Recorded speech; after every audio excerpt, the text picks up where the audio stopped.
Kuat-kuat. Tapi di sini kamu udah di sini.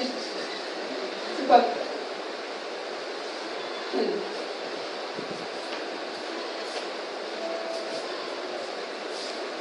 Sepasut cepat. Nah, buka lagi. Pegang lagi ya.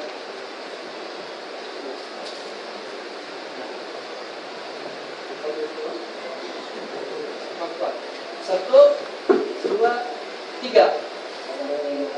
Kau surah 4 pula, kasih dekat. Surah 4 tu kasih dekat-dekat. Surah 3, 2, 3. Barang siapa yang tetap membuat dosa mereka melalui iblis, sebab iblis berbuat dosa dari Tuhan. Dan inilah anak Allah mengatakan dirinya, yaitu supaya ia membinasakan perbuatan-perbuatan iblis itu. Ya, beri tepuk tangan mereka ini. Terima kasih ya, Kak Juni.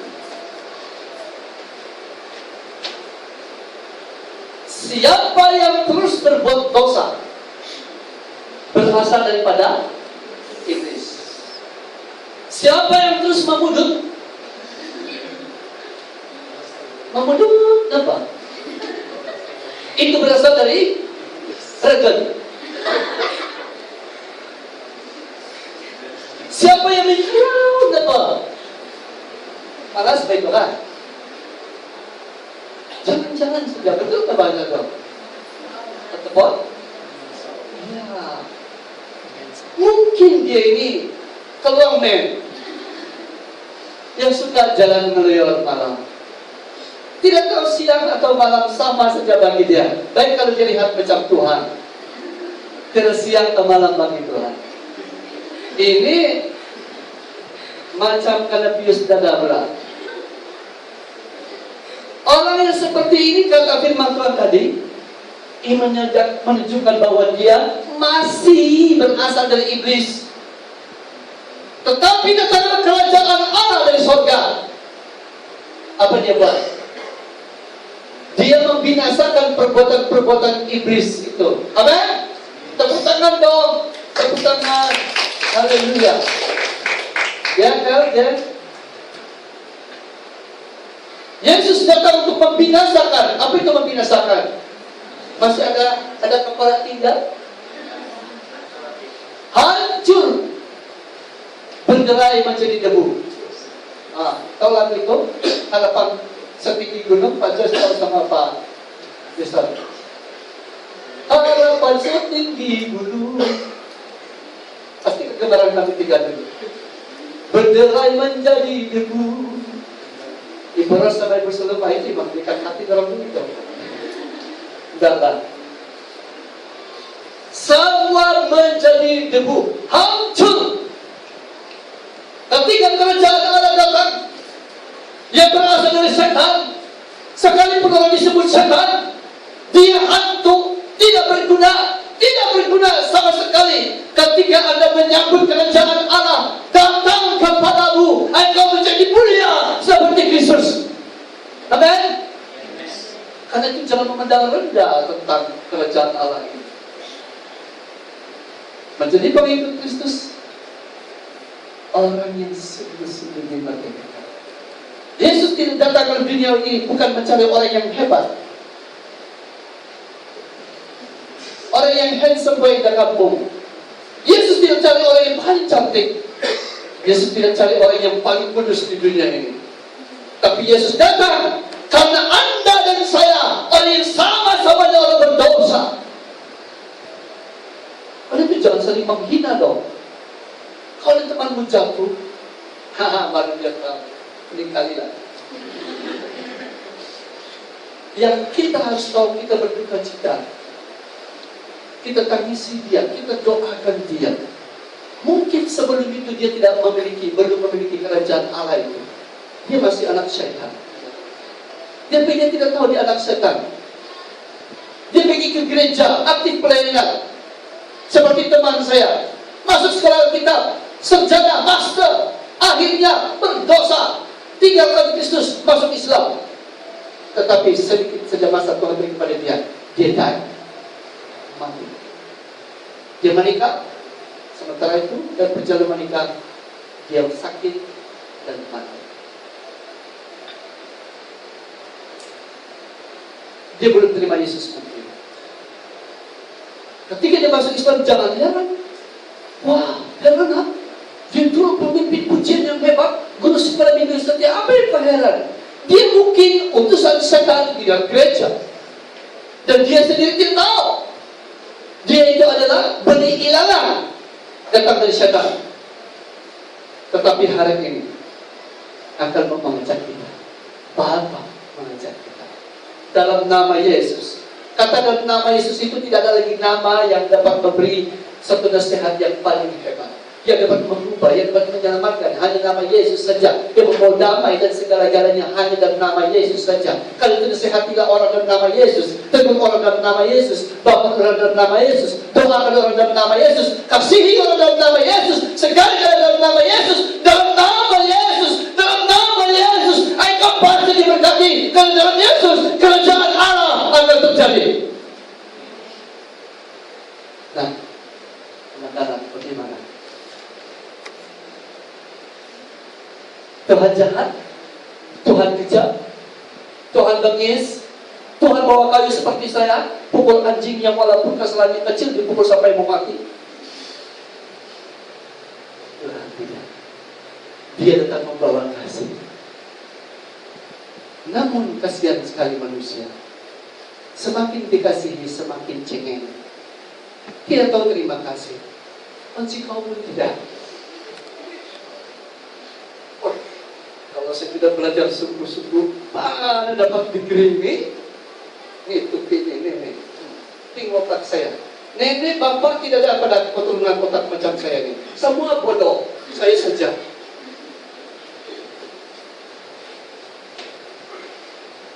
Nanti kamu jadi sarjana atau doktor mereka jadi pilot kah? Begitu juga. Kalau si mereka jadi pilot menjadi apa? Pramugari? Jangan sama-sama jadi pilot. Ada di dokter, menjadi dokter itu kan cita-citanya. Dia tepat sekali. Karena itu anak-anak berkreasi. Ingat selalu. Kerajaan Allah datang untuk memulihkan segala perkara. Anda perlu punya iman itu. Tetapi pemulihan itu terjadi kepada siapa? Yang disebut pengikut. Jadilah kehendakmu di bumi seperti di surga. Itu pada umumnya. Kalau di sini ada problem, Tuhan jadilah kehendakmu di sini seperti di surga. Kalau problem itu di mana lagi? Di sini. Tuhan bilang apa? Cungkirkan.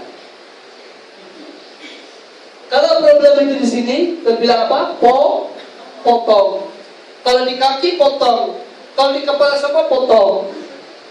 Daripada punya mata, punya telinga yang sempurna, tangan seutuhnya masuk neraka. Bagus lagi tidak punya kaki, tangan, tapi masuk surga. Apa baiknya? Yang dimaksudkan Tuhan anak-anak berkasih. Ini bercakap tentang disiplin. Lain kali ini diuraikan. Tidak, kalau kita uraikan sekarang, kita lari sudah dari maksud tema kita.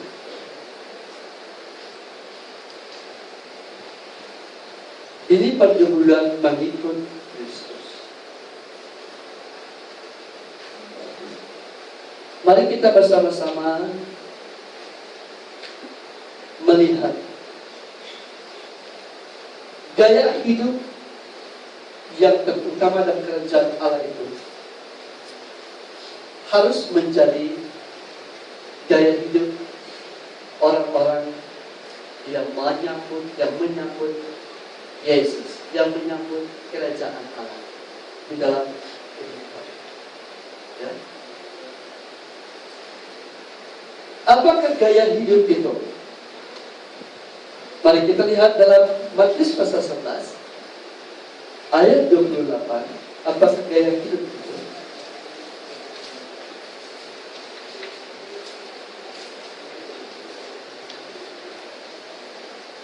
Matius pasal 11 ayat 28 sampai 30.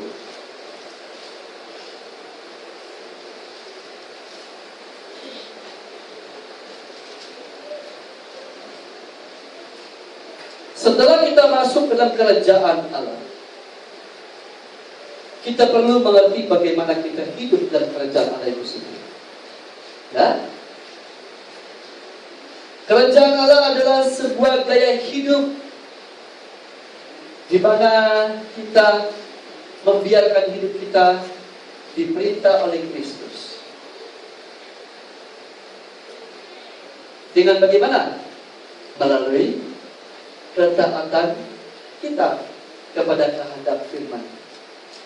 Kalimat ini sangat-sangat penting. Bapak ulangi lagi. Kerajaan Allah adalah sebuah gaya hidup di mana kita membiarkan Kristus hidup, atau membiarkan hidup kita diperintah oleh Kristus Yesus. Dengan cara bagaimana? Melalui apa? Taat kepada kehendak Tuhan, atau taat kepada firman. Mari kita membaca Matius pasal 11 ayat 28 30. Matius 11 ayat 28 sampai 30.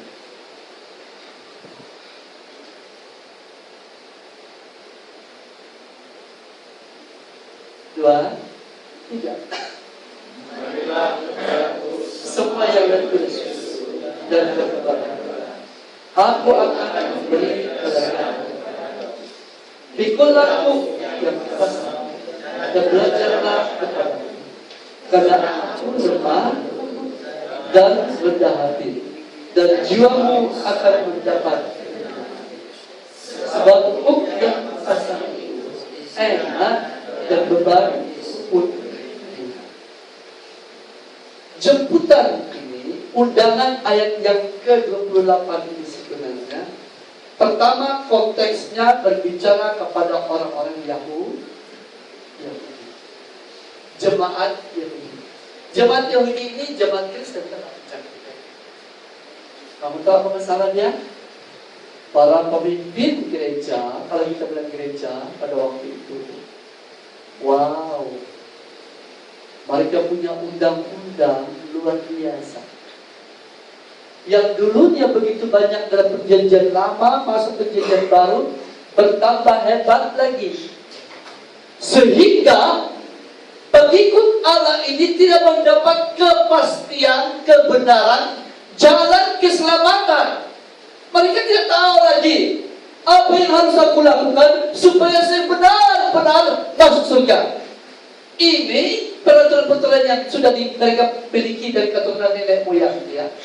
Ini kan dilakukan, kok masih kurang? Harus ditambah lagi. Begitu ditambah, akhirnya jemaat menjadi susah, tertekan. Jiwa mereka makin hari makin tertekan. Jadi secara sadar, tidak sadar, kamu tahu apa yang terjadi? Jemaat ini telah dibentuk pikiran mereka bahwa mereka harus mengusahakan sesuatu melalui perbuatan mereka sendiri agar Tuhan menerima mereka. Dalam gereja Tuhan dengan hari ini baik-baik, kehidupan kekristenan, hati-hati Anda bergabung dengan organisasi Kristen manapun. Kalau organisasi itu sangat menekankan tentang kepentingan organisasi, saya ingin katakan kepada Anda, kalau hatimu mulai gundah-gulana, tidak menentu arah, sampai dia membentuk jiwa dan hidupmu, harus buat ini, tanpa buat ini, keselamatan itu tidak jelas bagi saya. Itu satu dasar yang salah. Sudah sangat salah. Karena pengikut pengajaran-pengajaran seperti inilah membuat banyak gereja harus buat itu dan ini, penuh dengan program. Tetapi kehidupan rohani mereka semakin hari semakin kering. Itu sebabnya di rumah Mereka sangat bangga kalau mereka dapat pergi ke gereja buat kegiatan di sana, walaupun di rumah mereka terabaikan beberapa perkara. Ini suatu perkara yang tidak benar. Ingat baik-baik. Sudah tidak tepat. Kenapa tidak tepat? Karena mereka diajar untuk berbuat sesuatu agar mereka diselamatkan oleh Tuhan. Sementara ajaran Kristen, mereka diselamatkan, baru mereka berbuat sesuatu. Amin. Lain kali saya pikir pernah saya jelaskan juga dulu. Boleh saya pesan sedikit? Kemudian ayat 29, pikul aku yang pasang dan belajar daripada aku. Tuhan Yesus mengambil contoh tentang lembu. Tahu lembu? Sapi. Coba bunyikan sapi. Bukan anjing mengaum.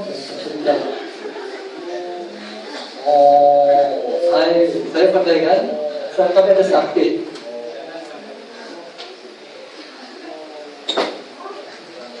Sekarang tidak sudah sapi kami.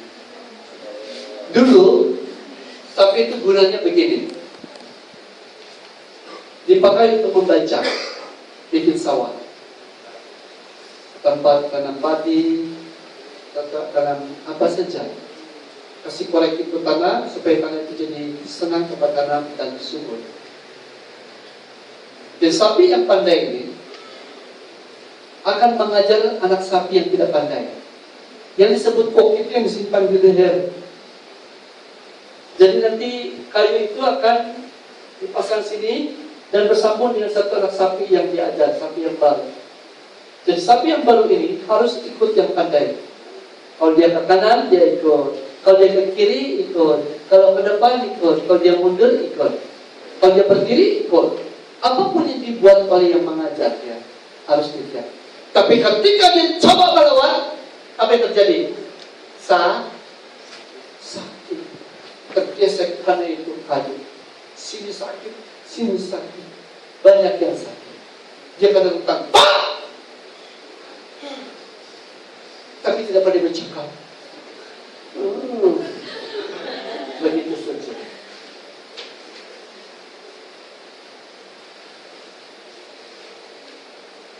Tuhan mau kita menjadi pengikutnya seperti ini. Belajar kepada Kristus. Seperti sapi yang baru belajar membaca. Supaya dia menjadi sapi yang berguna. Sungguh-sungguh berguna dan dipakai oleh Tuhan. Kita semua menjadi murid Kristus, mengikut Kristus. Kita harus belajar kepada Dia. Apa yang dimaksudkan belajar dengan yang pandai ini? Oke. Yang sapi satu ini katakan dia ego. Apa itu ego? Hah? Tinggi hati itu yang macam mana lagi? Apa lagi selain pada tinggi hati ego? Terima teguran. Hah? Angkuh. Susah nak diingatkan. Susah nak ditegur. Itu sapi yang satu ini punya sifat. Kenapa? Sebab dulu hidupnya bebas. Dia lari di hutan sesuka hati. Kemana dia pergi, boleh pergi. Tapi kali ini dia mau dipakai oleh tuannya. Tuhan yang memilih dia. Harus diikut cara ini. Kalau dia jadi sapi liar, paling tidak dia pasti akan tembak dan dia diambil. Tetapi mau dipakai oleh Tuhan mau memakai dia harus punya kerelaan untuk meninggalkan semua sifat-sifat pribadinya. Pagi ini Bapak ingin bertanya, apakah keadaan kita, sifat-sifat kita yang perlu diperbaiki? Kedua, sudah kita merelakannya untuk diperbaiki? Ketiga, sudahkah kita meninggalkan dia sesuai dengan keinginan Tuhan kita? Sebab itu, banyak kali kita mendengar firman Tuhan, kita rasa sakit sekali. Ya, sakit. Lihat, aku berdiri di muka pintu dan mengetuk. Oh hidupku, oh hidup pasal yang ketiga. Dapat zaman dulu tiga. Ayo, sudah sudah 19. Lihat, aku berdiri di muka pintu dan mengetuk. Jikalau ada orang yang membuka hatinya, aku akan masuk diam.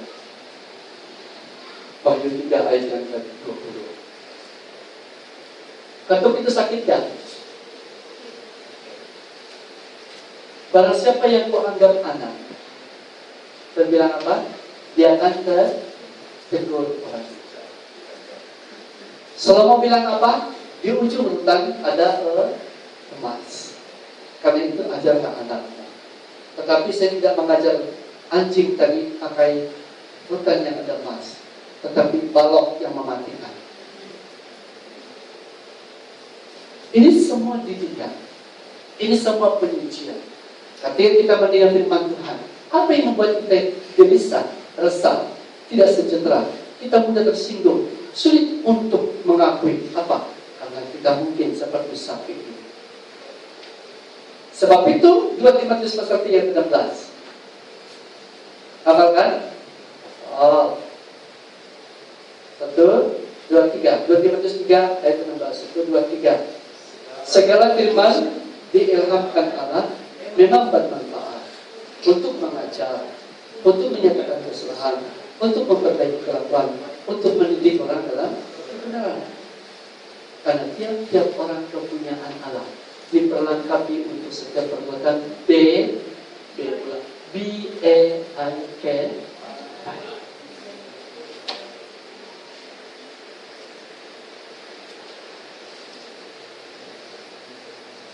Karena itu, anak-anak dikasih, kita perlu melihat ada 3 langkah yang menjadi murid kerajaan Allah. Sebagai pengikut, ada 3 langkah yang perlu kita harus kita lakukan. Yang pertama, berjalan bersama Kristus. Yang kedua, belajar dari Kristus. Yang terakhir, berubah serupa Kristus.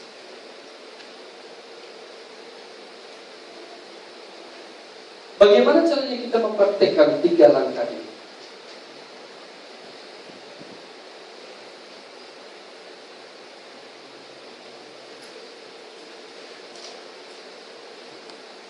Yang pertama, berjalan bersama Kristus itu, kita harus menyerahkan diri kita kepada Tuhan. Berapa lama? Berapa kali? Seumur hidup. Tiap-tiap hari.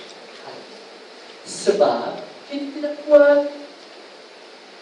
Itulah maksudnya, biarlah Tuhan bilang, mari kepadaku. Tuhan mau pasang itu bersama dengan Dia, supaya kita dapat berjalan bersama dengan Kristus. Untuk mendapat kemenangan dan berkat dari Tuhan, kita perlu rela menyerahkan diri kita kepada Dia. Relakan dirimu kepada Tuhan. Setiap waktu engkau pasti damai sejahtera. Oh, Emmanuel? Oh, apa itu Emmanuel? Allah beserta kita. Kita suka khotbah ini. Kita suka kuasa. Kita suka mengumumkan doa yang hebat. Kita suka membicarakan kehadiran Allah, mujizat-mujizat, gereja yang luar biasa. Kita suka membicarakan karunia-karunia roh. Tetapi saya bertanya, apakah gereja benar-benar suka, ataupun sudah menyerahkan, ataupun terus menyerahkan dirinya di dalam tangan Tuhan? Ini dia.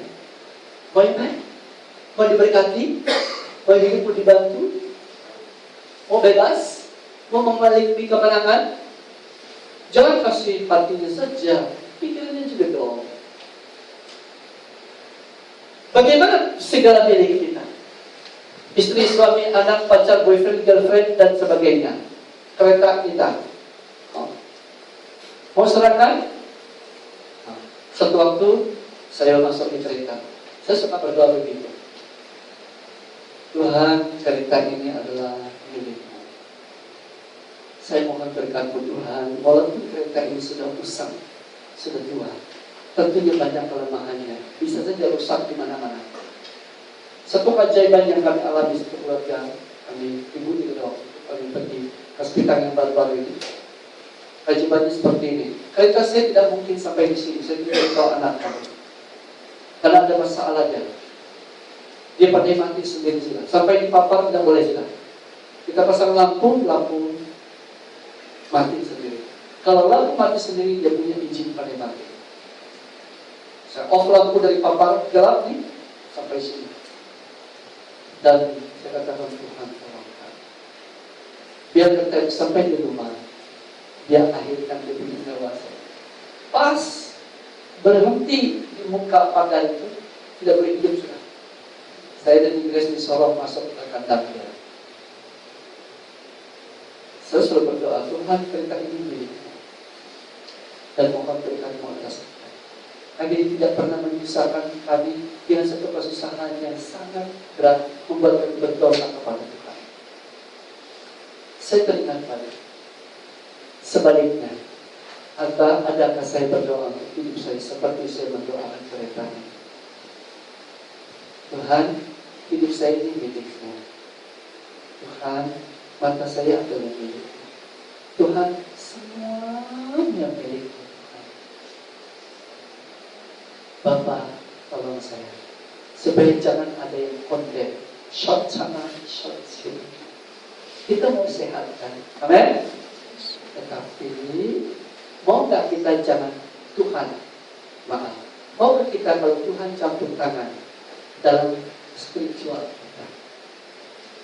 Kita mau kasih fisik ini, kereta kita, benda kita, supaya kita dapat menikmatinya. Tetapi Tuhan itu perkara nomor 11, 12, nomor 100 di belakang. Yang Tuhan mau adalah hati kita. Ya? Maukah kau menyerahkan hatimu kepada Dia? Atau sudah kita menyerahkannya? Atau dalam perjalanan ke kita? Atau masih timbang ke kita? Ini problem. Ini masalah gereja.